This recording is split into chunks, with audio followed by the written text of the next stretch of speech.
Michel Desserteau justo nace en 1925. Si recordamos bien, para estas fechas, Robert Derra Park, uno de los principales fundadores de la Escuela de Chicago, ya había publicado la obra The City, pieza monumental que compromete el proyecto de estudios de la Universidad de Chicago y sobre todo que propone un análisis en términos de la conformación de las ciudades. Esta conformación, justo el movimiento chicaguiano la desarrolla a lo largo de las siguientes 2 décadas y tiene en consideración un punto de vista muy importante. Justo cuando Michel Desserteau estaba naciendo, estaba también gestándose una forma diferenciada de hacer ciudades en el mundo. En este caso, Estados Unidos, justo en el gran laboratorio que lo fue Chicago en la década de los 20 y los 30, y en el otro lado del Atlántico, el París, ese París efervescente con una gran movida social, intelectual, estaba también gestando múltiples características para la conformación de una sociedad muy particular. A partir de ahí vamos observando que entre 1925, que es justo el momento en el cual Michel Desserteau va naciendo, justo se va desarrollando en una sociedad parisina que le va planteando preguntas importantes al respecto. La manera en la cual justo los movimientos sociales se van articulando, justo también está viendo de una forma mucho más crítica y reflexiva la posición del Estado, pero también la posición de la Iglesia y sobre todo la posición de la universidad en el sentido de la construcción social. Obviamente, Michel Desserteau tiene como formación una clara perspectiva en términos de estos grandes humanistas. ¿Qué quiere decir eso? Que no solamente estudió una disciplina como hoy en día conocemos las especializaciones, sino que también tiene que ver con una visión iluminada, integradora, que pudo articular distintos tipos de paradigmas, específicamente el de la historia, pero también fue un amplio conocedor de la filosofía, de la semiótica, de elementos vinculados con la teología y obviamente sus acercamientos importantes hacia el mundo de la etnología y específicamente la antropología. En ese sentido, para muchos, Michel Desserteau es un innovador para su tiempo, porque justo no es un ortodoxo en cuanto a sus aplicaciones metodológicas. Para Michel Desserteau, el relato, la palabra, la escritura, no solamente tiene que ver con un conjunto de formas narrativas y tampoco una cualidad en términos divulgativos de hacer disciplina o hacer conocimiento, sino también tiene que ver con un proceso metafórico de representación de cómo los sujetos se articulan a la estructura social y cómo a partir del lenguaje podemos entender distintos caminares y andares en términos citadinos. De tal manera que justo en estos ámbitos la obra de Michel Desserteau, para aquellos que son amantes de la literatura, puede ofrecer un gran banquete en términos de una forma narrativa inigualable y también un uso magistral en términos de la reflexión conceptual de teorías vinculadas con las ciencias sociales. Es interesante que justo esta obra no solamente proviene de mediciones en términos metodológicos técnicos, donde Michel Desserteau utiliza la estadística como el uso de la encuesta y la estadística como una forma de representación, sino también depende mucho del trabajo etnográfico y detallado que justo a partir de monografías sobre barrios, sobre calles, sobre específicamente estudios de caso, retoma Michel Desserteau para hablar sobre las distintas voces de los anónimos y voces de los silenciados en medio de las calles, las casas y las plazas públicas. Es a partir de aquí que justo para 1980 aparece este libro en su edición de bolsillo en París y empieza a tener un carácter innovador.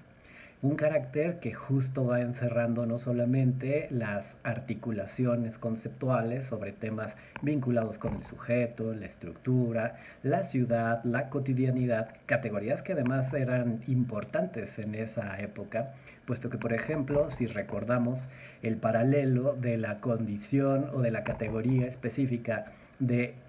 la invención de lo cotidiano, pues tendría que ver con Irving Goffman, procedente de la tercera generación de la Escuela de Chicago, quien desde su perspectiva también lo cotidiano aparece como una de las dimensiones importantes para hablar de lo que él llamaría la microsociología. Es importante señalar que justo a partir de esta obra, Michel Desserteaux propone una relectura hacia dos pensadores, dos intelectuales que justo están del lado de la reflexión profunda de esta vinculación entre sujetos y estructuras sociales. Uno de ellos es Michel Foucault y otro de ellos es Pierre Bourdieu. A partir de ahí hace una relectura muy interesante, sobre todo estableciendo críticas hacia los dos modelos de investigación.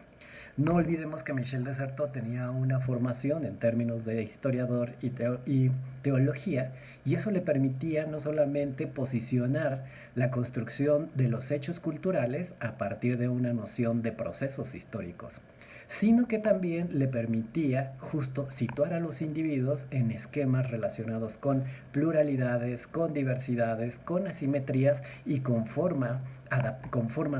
adaptativas y prácticas de establecer su entorno cotidiano. Es a partir de ahí, de esta relectura, que por ejemplo hace Michel Desserteaux a la obra de Foucault, especialmente en Vigilar y Castigar. Sugiere que los órdenes de la táctica y la estrategia son elementos indispensables para el análisis de los sujetos. Habla acerca de cómo la ciudad propone un conjunto de reglas y los individuos a partir de sus momentos cercanos a ella disponen, se apropian, se adaptan, la problematizan, la reinventan, y justo a partir de esta reflexividad entre sujeto y estructura es como la misma ciudad se va alimentando a partir de la creatividad, la adaptación y la fluidez que tienen los usuarios, porque así los llaman, los usuarios de esta ciudad, en un sentido de la manera en la cual se adaptan, la modifican, la destruyen y la vuelven a construir. A partir de aquí es interesante cómo justo en estos dos ámbitos la relectura que hace Michel Desserteaux a tres campos disciplinarios es importante. Como ya lo mencionamos, a la historia, por un lado, tiene esta visión de procesos un poco más inscrito en la historia de las mentalidades. Justo hablábamos del tema de la filosofía, específicamente hacia este giro relacionado con el lenguaje, y por otro lado hacia la teología. Cuando hablábamos justo de las contribuciones y asociaciones, por ejemplo, que tiene Michel Desserteaux a la etnografía, encontramos una relectura muy particular hacia la obra, por ejemplo, de Marcel Mauss, específicamente en cuanto al carácter ritual, en cuanto al carácter cotidiano y en cuanto al carácter grupal, en lo cual se generan las prácticas vinculantes para establecer una cotidianidad entre las sociedades. Entonces, a partir de aquí vamos a observar cómo dentro de estos dos tenores, la táctica, por un lado, que es un proceso de adaptación, de maleabilidad, de flujo, de adaptabilidad, y la estrategia, que tiene que ver con las maneras y los modos infinitos en los cuales se utiliza un capital simbólico en común, van a ser estas partes donde Michel Desserteaux desarrolla sus análisis en el entorno urbano. Michel Desserteaux propone un esquema para comprender a la ciudad. Como lo hemos visto desde múltiples conceptos, definir a la ciudad de una manera homogénea inmediatamente es una seducción para cualquier pensador, para cualquier intelectual que pretenda comprenderla. Pero al mismo tiempo que posicionamos un concepto, inmediatamente vemos cómo la ciudad se desbalaga, se desdobla, genera un conjunto de formas diferenciadas que nos hace más bien comprender a la ciudad desde su carácter plural, desde su carácter dinámico y sobre todo desde su carácter constructivo y destructivo. Así de tal manera que cuando habla Michel Desserteaux en Los Andares de la Ciudad nos dice que justo los conceptos vinculados a ella han funcionado más como un simulacro y como una suma de deseos que como una forma analítica, epistemológica de poder comprender estas relaciones, sobre todo tan lábiles, tan cambiantes, tan modificables en términos de un heterogéneo. A partir de ahí, más que dar una visión o un conjunto de elementos o características para un concepto, nos habla de cómo ha sido definida a lo largo de la ciencia, especialmente de las ciencias sociales, la sociología, el urbanismo, y ubica como tres dinámicas o tres dimensiones en las cuales distintos pensadores han ubicado a la ciudad. La ciudad en un primer momento como la producción de un espacio propio. Menciona que siempre justo el basamento relacionado con el territorio, con el lugar, con el espacio físico, tiene un punto de arranque para poder definirla. Es más, si pensamos, por ejemplo, en el análisis bidimensional que establecen los primeros chicagueanos, para estudiar la ciudad ubican perfectamente el proceso de adaptación o transformación al medio ambiente como uno de estas dimensiones importantes. Si visualizamos, por ejemplo, a los distintos pensadores latinoamericanos que van como Matos Mar, Andrew Pearce,